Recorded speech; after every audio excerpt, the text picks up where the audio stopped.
Holy Rosary Church Ministry welcomes you to the Liturgy of the Word. Today is the 18th Sunday of the Ordinary Times. The first reading is from the book of Prophet Isaiah, chapter 55, verses 1 to 3.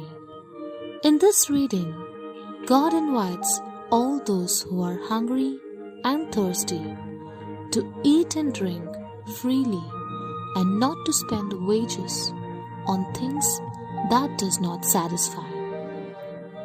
He also invites us to pay attention to Him so that we may have life and renewed covenant which will delight us.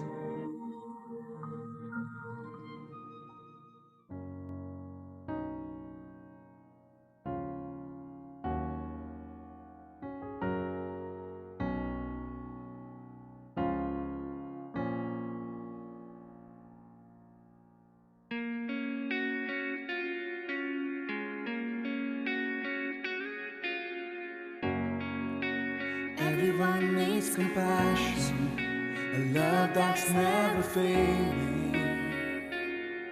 Let mercy fall on me. And everyone needs forgiveness, the kindness of a Savior, the hope of the nation.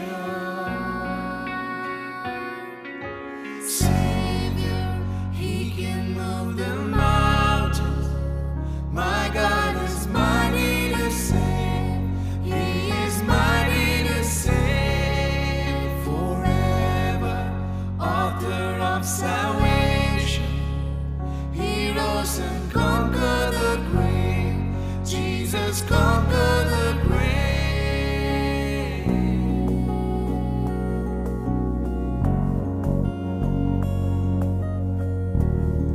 So take me as you find me, all my fears and failure, and fill my life again. I give my life to follow everything I believe in, and now I surrender. Savior, He can move the mountains. My God is mighty to save. He is mighty to save forever. Author of salvation, He rose and conquered the grave. Jesus conquered the grave.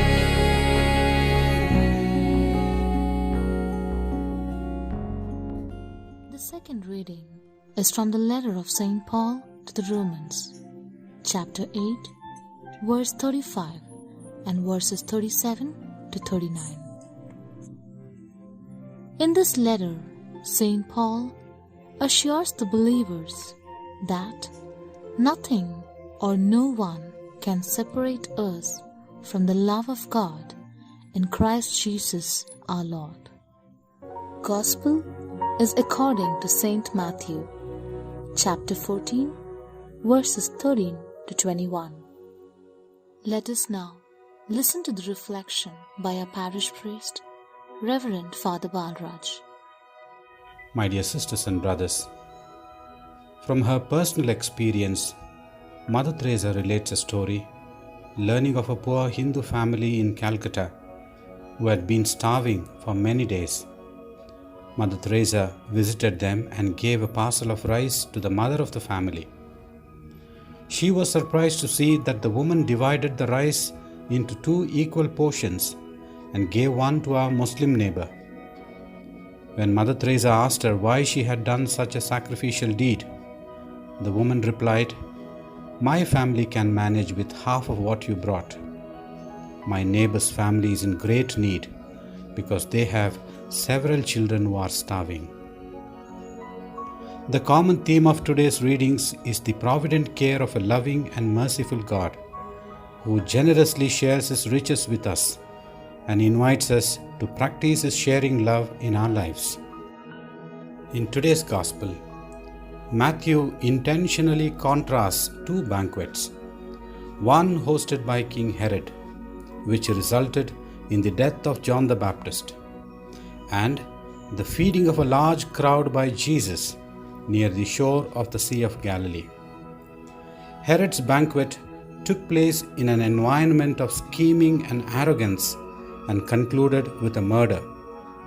Prior to feeding the crowd that was following him, Jesus felt compassion for their needs and healed their sick. Herod's banquet was held at a royal court. Jesus' meal with this crowd was performed in a deserted place or wilderness. Matthew uses these two meals to prefigure Jesus' coming Last Supper and death. In Matthew's account, this miracle happened right after the death of John the Baptist. The forerunner of Jesus was dead. He had finished his work, and so he died at the hands of Herod. John's death foreshadowed Jesus' own death at the hands of Pontius Pilate. The miracle of the feeding of the 5,000 is found in all four Gospels, although the context and emphasis varies. Told no less than 6 times in the four Gospels, the event of the loaves and the fish is the only miracle so emphasized. This is the only miracle other than the resurrection that is told in all four Gospels, a fact that speaks of its importance to the early church. Matthew says that there were about 5,000 men, not including women and children. According to some commentators, this means that there could have been as many as 20 to 30,000 people present. This miracle suggests the Old Testament story of the people of Israel being fed with manna in the wilderness, as well as that of the multiplying of oil and bread by Prophet Elisha. My dear sisters and brothers, studies show that the world today produces enough food in grain alone to provide every human being on the planet with 3,600 calories a day, not counting such foods as vegetables, beans, nuts, fruits, meats and fish. Over the past 25 years, food production has exceeded world population growth by about 16%. This means that there is no good reason for any human being in today's world to go hungry. Mother Teresa went to serve the slum dwellers of Calcutta with just 20 cents in her pocket.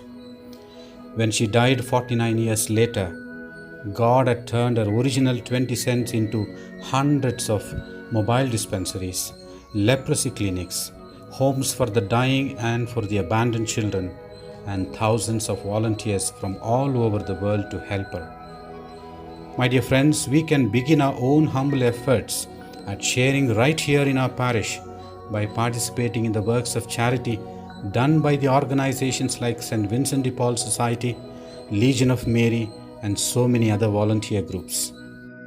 A very interesting case came before the courts back in the 1920s. It concerned a man who had been walking along and suddenly he tripped over and fell into the cold, deep waters of the ocean bay. He came up screaming for help, then sank beneath the surface. For some reason, he was unable to swim or stay afloat. His friends heard his faint cries in the distance, but they were too far away to rescue him. But within only a few yards was a young man lounging on a deck chair, sunbathing.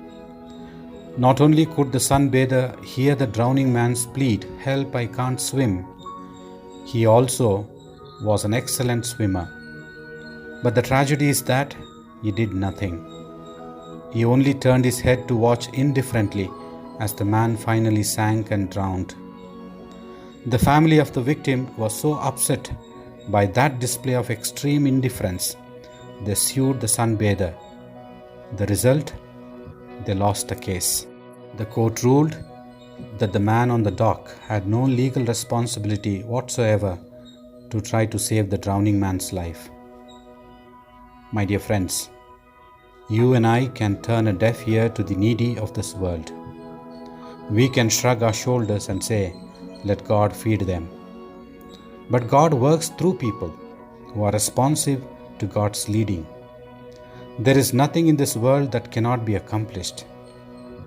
Jesus said, "You feed them," and definitely you and I can. God bless.